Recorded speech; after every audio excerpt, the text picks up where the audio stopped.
দেশের চলমান অস্থিতিশীল পরিস্থিতির কারণে বন্ধ অধিকাংশ সিনেমা হল। অজানা শঙ্কা আর ভীতিকর পরিস্থিতিতে দর্শকরা হচ্ছেন না হলমুখী। কিছুদিন আগেও যেখানে দেশের সিনেপ্লেক্স ও সিঙ্গেল স্ক্রিনে সিনেমা দেখার জন্য দর্শকদের ছিল উপচে পড়া ভিড়, সেখানেই আজ নীরবতা। এখন ওই দর্শক তো আসতেছে না, আর আমাদের তো এখন মানে 5টা পর্যন্ত আমাদের সময়। তো ওই সময়টা তো আপনার ইভিনিং শো তো শুরু হয় আপনার 6টা থেকে। তো অবভিয়াসলি হল বন্ধ থাকতেছে। এখন আমরা খুলবো না, শিথিল না হওয়ার মধ্যে খুলবো না। আর একটা জিনিস হচ্ছে, মানুষের মনে শান্তি না হলে তো সিনেমা দেখবে না। তো লস তো প্রচুর লস হয়েছে না। মানে তো আমাদের তো গত 5-7 বছর থেকে তো লস যাচ্ছে, এর মধ্যে আরো লসের খাতায় আরো অ্যাড হচ্ছে। কিছু করার নাই, আমরা দোয়া করি আল্লাহ সিচুয়েশন নর্মাল হয়ে আসুক। নর্মাল হলেই মানুষজন ফিরে আসবে। এখনও পরিস্থিতি স্বাভাবিক না হলেও কারফিউ শিথিল সময়ে ঝুঁকি নিয়ে সিনেমা চালাচ্ছে স্টার সিনেপ্লেক্স ও বগুড়ার মধুবন কর্তৃপক্ষ। তবে মিলছে না কাঙ্ক্ষিত দর্শকদের দেখা। আমরা বৃহস্পতিবার থেকে সীমিত পরিসরে শো দিয়েছি, যেহেতু কারফিউ চলছে। 5টা পর্যন্ত কারফিউ থাকে, সো আমরা 2টা করে শো দিয়েছি। কিন্তু আনফরচুনেটলি শোয়ে দর্শক হচ্ছে না। খুবই খুবই খারাপ অবস্থা, আমাদের একেবারেই দর্শক হচ্ছে না।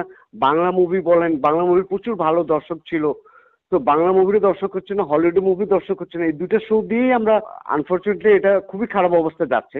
বগুড়াতে এত সহিংসতা হয়নি, মোটামুটি 1 দিন না 2 দিন ছিল। এছাড়া কারফিউর জন্য আমরা হলটা বন্ধ রেখেছি। এছাড়া কারফিউ মানে যেটুকু টাইমটা শিথিল থাকে, একটা শর্ট টাইম হলে আমরা চালাই দিই, এতে কোনো অসুবিধা হচ্ছে না। দ্রুত চলমান পরিস্থিতি স্বাভাবিক হলে ফের দর্শকরা হলমুখী হবে বলে বিশ্বাস তাদের। কুরবানি ঈদে আমরা বেশ কয়েকটা নতুন মুভি রিলিজ করেছিলাম। আমরা প্রতি সপ্তাহে আমরা হলিউড মুভি রিলিজ করছি।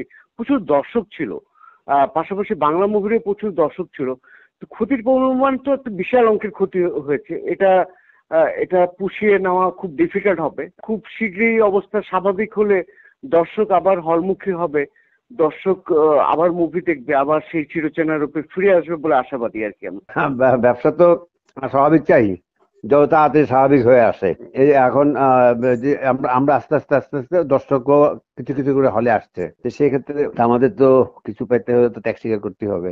এদিকে গেল কয়েকদিনের সহিংসতায় যে বড় প্রভাব বাংলা সিনেমা ইন্ডাস্ট্রিতে পড়েছে তা কাটিয়ে ওঠা কষ্টসাধ্য বলে দাবি চলচ্চিত্র প্রদর্শক সমিতির এই নেতার। আমরা যেটা ধারণা করেছি যে যেভাবে দর্শকরা হলে নামছিল, সেখানে যদি ধারাবাহিক বজায় থাকতো, সে সারা বাংলাদেশে প্রায় 200 সিনেমা হল এবার চলতেছিল। যেভাবে ক্ষতিটা দেখতেছি, সেই ক্ষতিতে আমরা আশা করছি যে সিঙ্গেল স্ক্রিনে যদি 150 থাকে, মোটামুটি ভাবে আপনি ধরে নিতে পারেন প্রায় আমরা 100 কোটি টাকার কাছাকাছি আমরা একটা ক্ষতিপূরণে পড়ে গেলাম। সেটাকে কাটিয়ে ওঠার জন্য আপাতত পরিস্থিতি ঠিক না হলে, তাহলে আমরা সবকিছু নিয়ে আলোচনা করে আমাদের কার্যনির্বাহী কমিটিতে আলোচনা করে আমরা একটা, যাতে আবার দর্শকরা হলে যেতে পারে, তার জন্য এই মিডিয়ার সহযোগিতা নিয়ে ইনশাল্লাহ আমরা চেষ্টা করব। সিনেমা হল সংশ্লিষ্টদের চাওয়া দ্রুতই উন্নতি হবে চলমান পরিস্থিতির।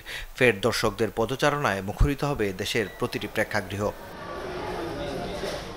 মাকসুদুল হক ইমু, চ্যানেল 24, ঢাকা।